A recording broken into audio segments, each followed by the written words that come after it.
The Galactic Union Academy floated in the endless dark between three star systems, and it was the most prestigious military school in all of known space. Over 300 species sent their best and brightest young warriors to train within its massive halls. And this year, something unusual had happened. A human had enrolled for the very first time in the Academy's long history. Her name was Mira Chun, and she was small by galactic standards. She stood barely 6 feet tall with dark hair. She kept tied back and brown eyes that rarely met anyone else's gaze directly. She walked with her shoulders slightly hunched, and she always chose the seat in the far back corner of every classroom. And when teachers called on her, she answered in a voice so quiet that some species could barely hear her at all. The other students watched her constantly during those first few weeks, whispering among themselves about the strange creature from the infamous Sol 3. Everyone knew about that world. It was a certified Class 12 death world where the gravity was crushing and the atmosphere burned with corrosive oxygen and the surface crawled with millions of species that existed only to kill and consume each other. How could anything survive on such a nightmare planet? And yet, here was a survivor sitting among them. But Mira did not act like a survivor of anything. She flinched when doors closed too loudly, and she ate her meals alone in the corner of the dining hall, and she never once volunteered for combat training or sparring sessions. When paired with partners, she moved slowly and carefully, and always seemed to lose. And the other students began to wonder if perhaps the rumors about Deathworlders were exaggerated. After all, instructor Velkith was not so sure. He was a Sitharian, a towering reptilian creature with 4 muscular arms and scales the color of deep bronze, and eyes that had seen over 300 years of combat across a dozen worlds. He had trained warriors from every corner of the galaxy, and he had learned to read body language that most others missed entirely. And when he watched Mira Chun, he saw something that troubled him deeply. She moved wrong. Not badly wrong. When she walked, her footsteps made almost no sound, even though humans were supposedly heavy creatures.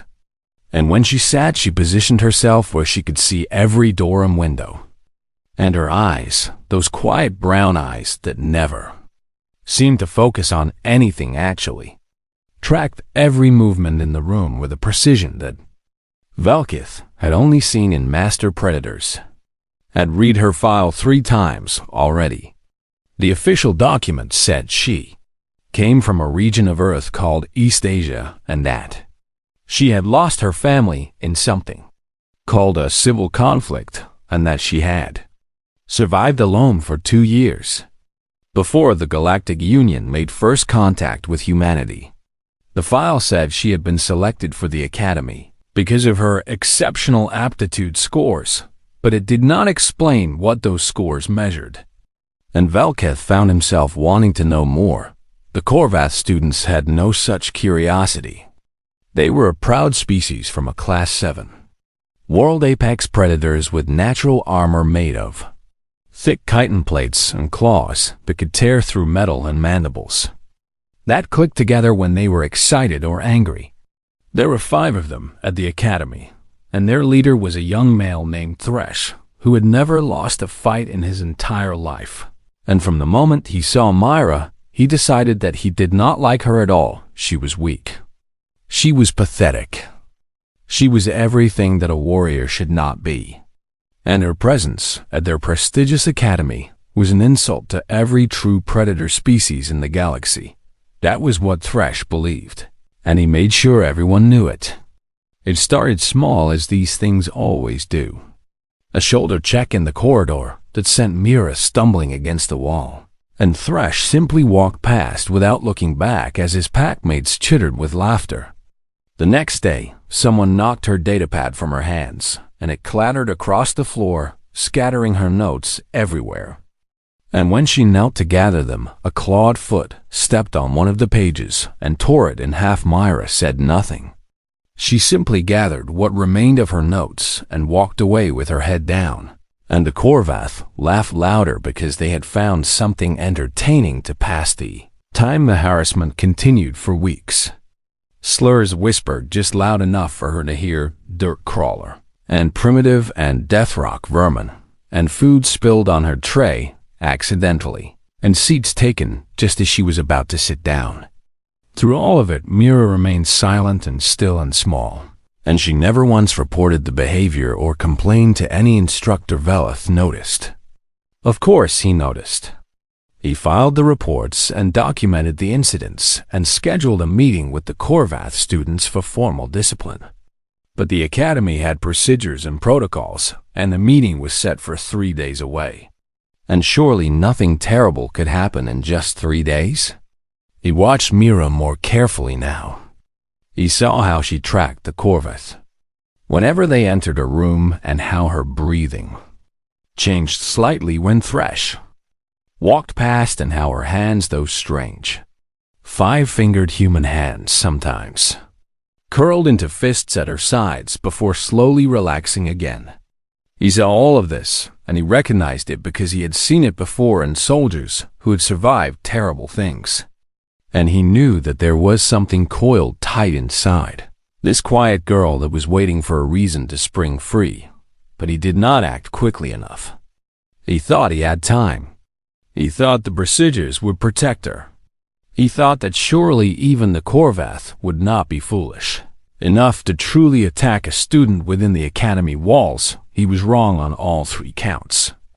And by the time he realized his mistake, it would be far too late to stop what was coming. The quiet girl from the death world had already made her own preparations, and the predators who thought they were hunting her had no idea that they were about to learn the most important lesson of their young lives. Never corner something that came from a world where everything was designed to kill. The lower maintenance corridors of the academy were places where students rarely went. They were narrow passages filled with pipes and cables that carried power and water and air throughout the massive station. And the lighting was dim and the cameras were few, and the only sound was the deep, constant hum of the reactor core somewhere far below.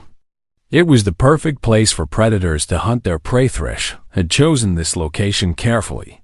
He had watched the human for weeks and learned her patterns, and discovered that she walked through this corridor every evening after the last meal because it was the shortest path to her quarters. And tonight he had gathered his 4 packmates and positioned them at both ends of the passage so there would be no escape. Tonight they would teach this pathetic creature what happened when weaklings pretended to be warriors.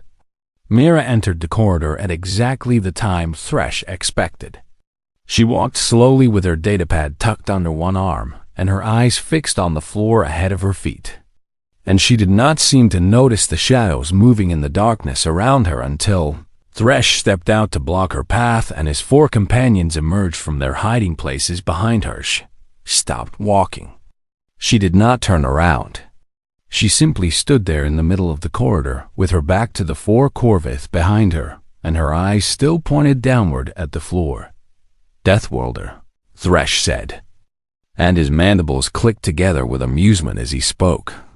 You think you belong here among civilized species. You think you can walk through our halls and sit in our classrooms and pretend that you are one of us? The 4 Korvath behind her chittered with laughter and began moving closer. Their claws scraped against the metal floor with a sound like knives being sharpened, and their eyes gleamed in the dim light with the excitement of predators who had cornered something helpless. We are going to teach you a lesson about knowing your place, said Keth, who was Thresh's second in command and the largest of the 5.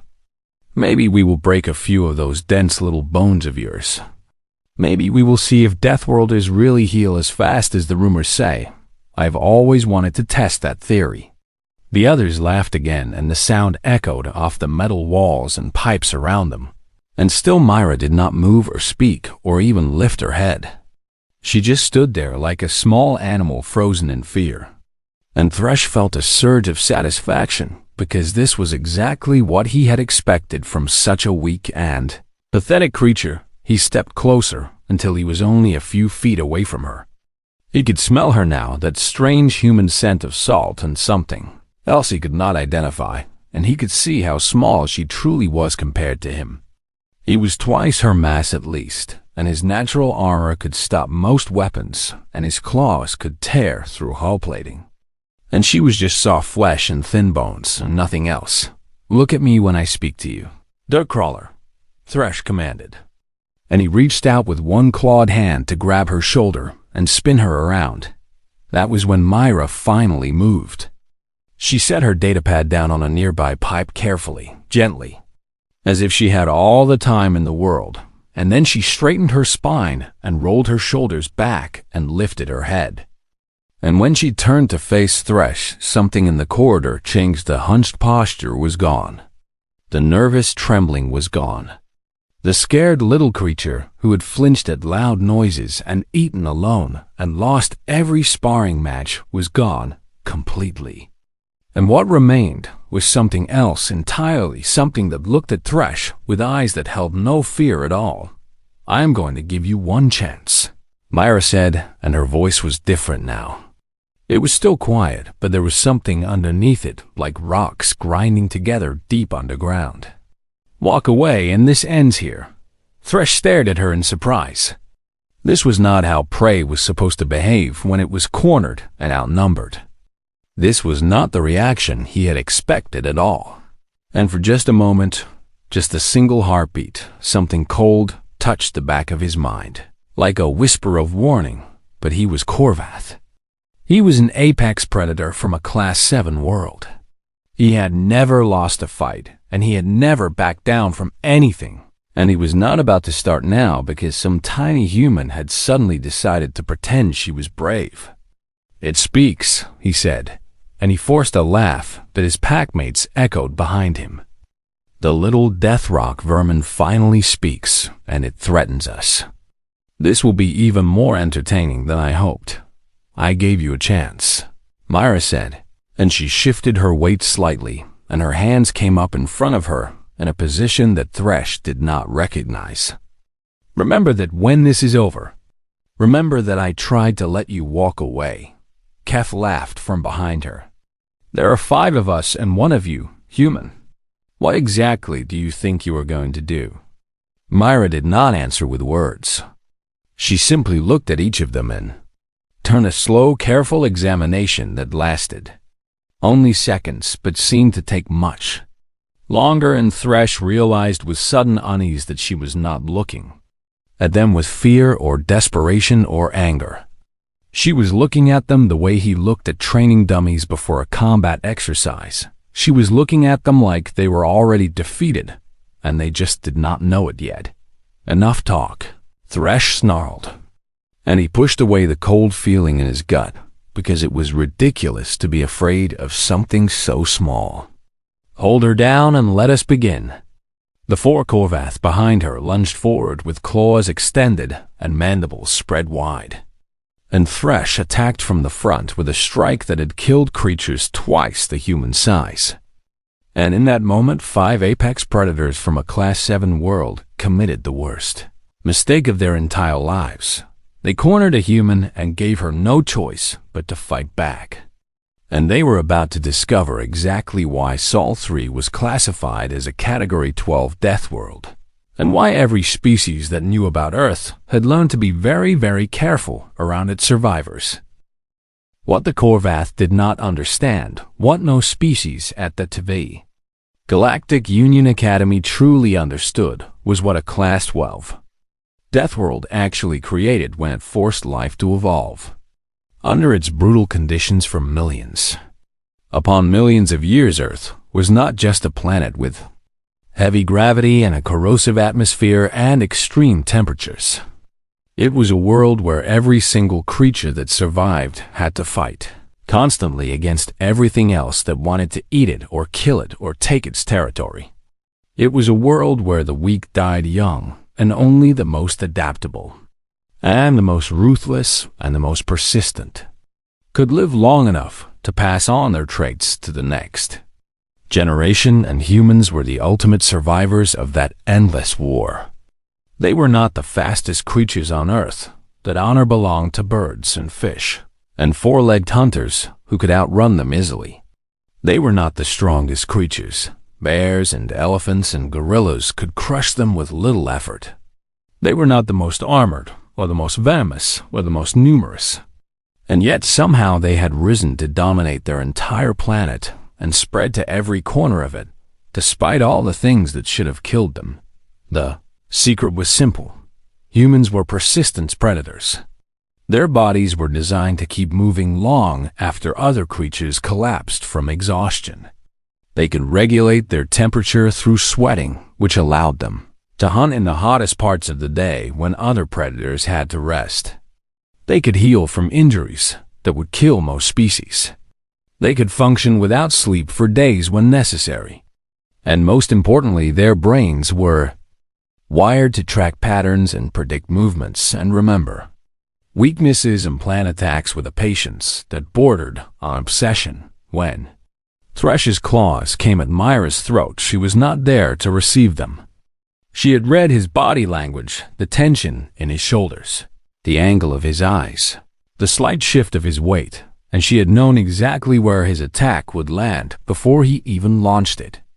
She simply moved to the side and let his claws pass through empty air, and before he could recover, she was already striking her palm, hit the joint where his upper arm connected to his thorax. It was a gap in his chitin armor that she had noticed weeks ago when she watched him move through the corridors. And she hit it with a precise, focused blow that drove the force of impact directly into the soft tissue beneath. Something cracked, and Thresh let out a screech of pain and surprise. But Mira was not finished. She was already turning to face the 4 attackers behind her. Keth was the closest and the largest. He swung both arms in a wide arc, meant to grab her and pin her down. But Myra dropped low and slid beneath his reach and drove her elbow upward into the cluster of breathing holes on the underside of his thorax. His air rushed out in a strangled gasp, and he doubled over. And Myra was already moving to the next one. The 3rd Korvath tried to slash her with his claws. She caught his wrist and twisted it in a direction the chitin joints were not meant to bend. There was a snapping sound and a scream, and he fell to his knees clutching the ruined limb. And Mira kicked him in the head hard enough to bounce his skull off the metal floor. The 4th one hesitated. He had just watched 3 of his packmates fall in less than 5 seconds, and suddenly he was not sure he wanted to be here anymore. That hesitation cost him everything because Mira closed the distance between them in 2 quick steps and hit him in the throat with the edge of her hand. He collapsed choking and gasping for air. The 5th one tried to run. Mira caught him before he made it 3 steps.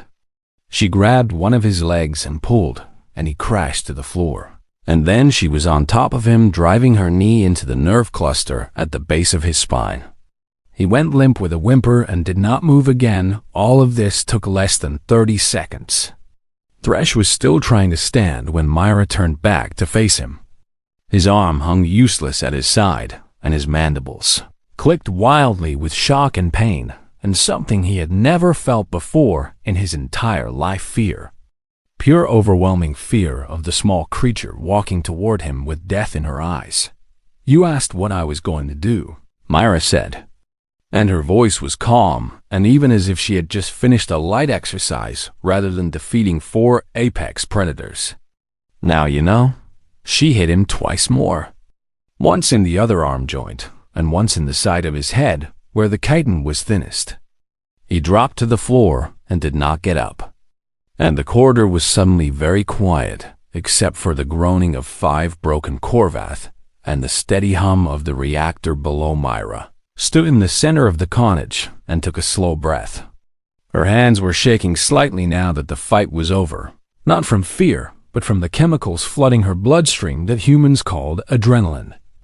It was the same chemical that had allowed her ancestors to fight off predators and hunt animals many times their size and survive wounds that should have killed them. And it was still surging through her veins, making everything sharp and clear and focused. She had not wanted this. She had not wanted to hurt anyone.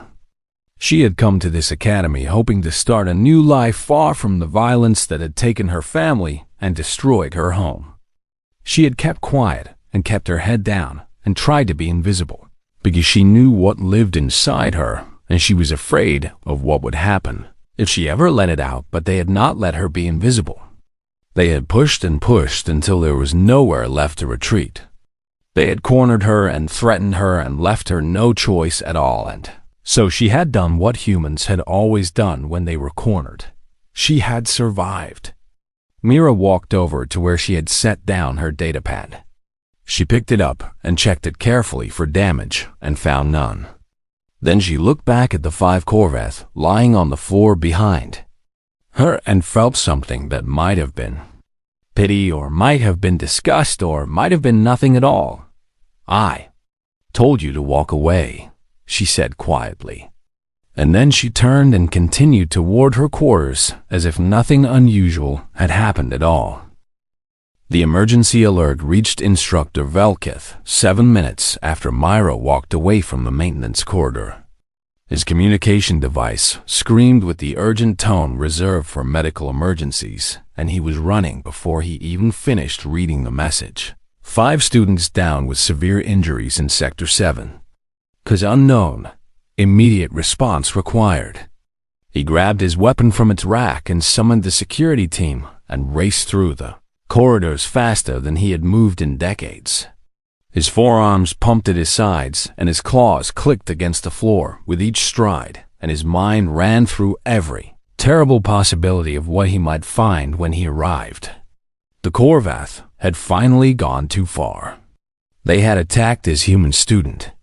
He had failed to protect her, and now she was lying broken somewhere in the depths of the station. But when he burst into the maintenance corridor with his weapon raised and his security team spreading out behind him, he did not find what he expected. Mara-chan was not there. The only bodies on the floor were the 5 Corvath students, and they were not dead, but they were definitely not in good condition either. Thresh lay in the center of the corridor with both arms bent at angles that made Velkith wince.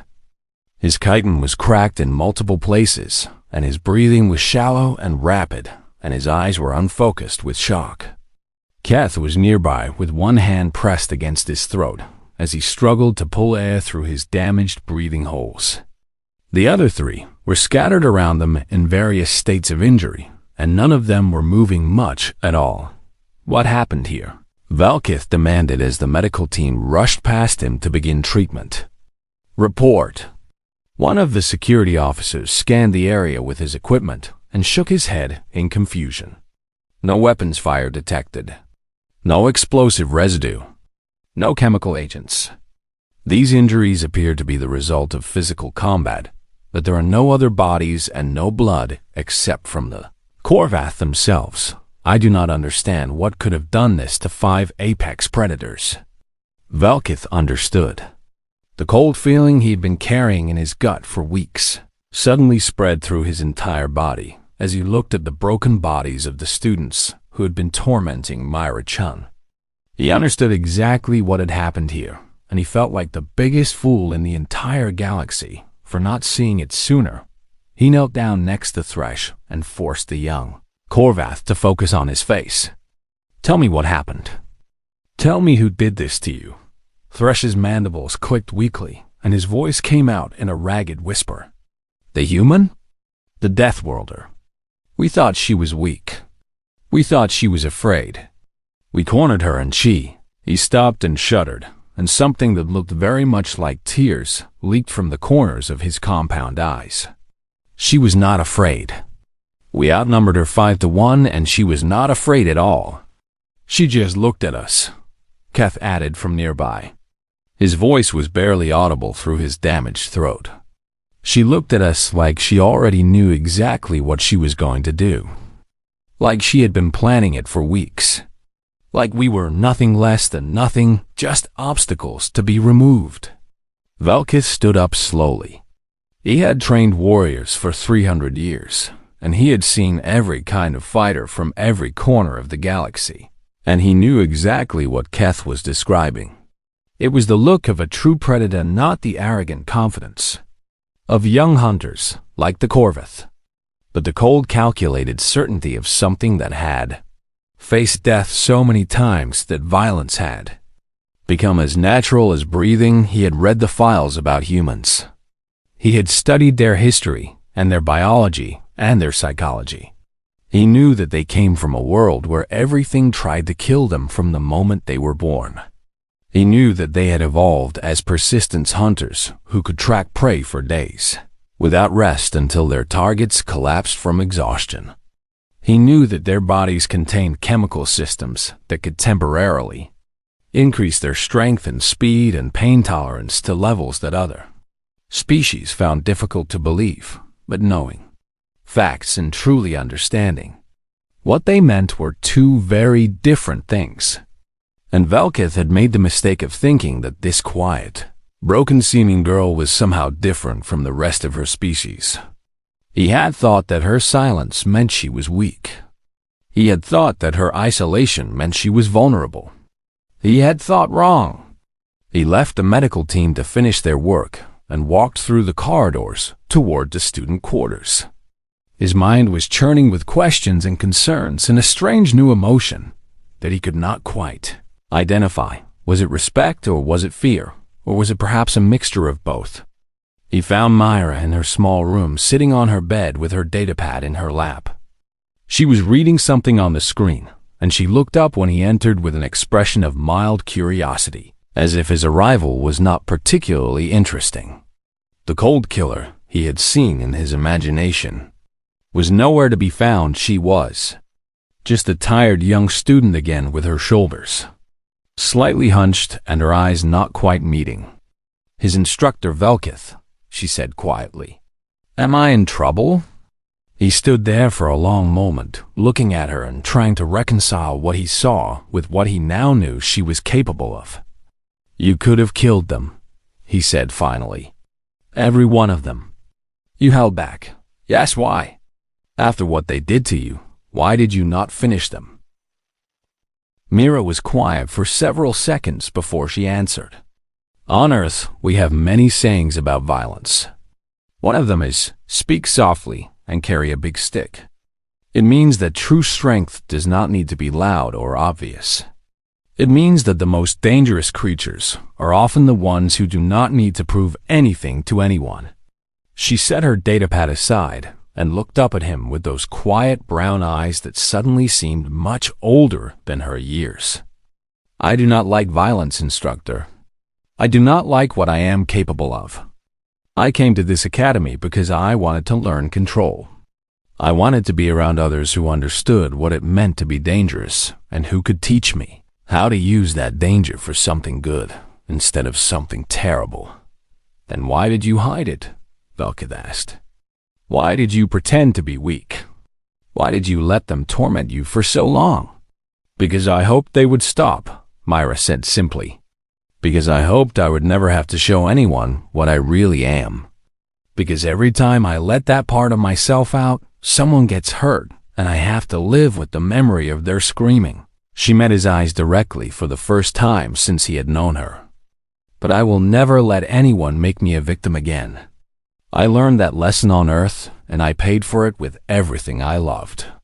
So when they cornered me and gave me no other choice, I did what my species has always done. I survived, and I made sure they would never threaten me again.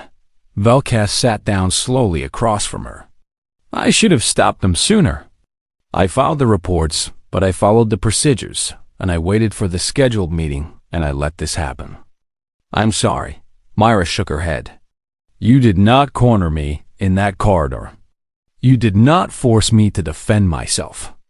The only ones responsible for what happened are the ones who chose to attack, and now they know what that choice costs.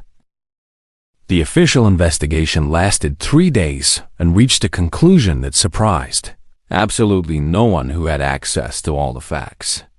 The 5 Korvath students were found responsible for initiating an unprovoked assault on a fellow student, and their injuries were determined to be the direct result of their own actions.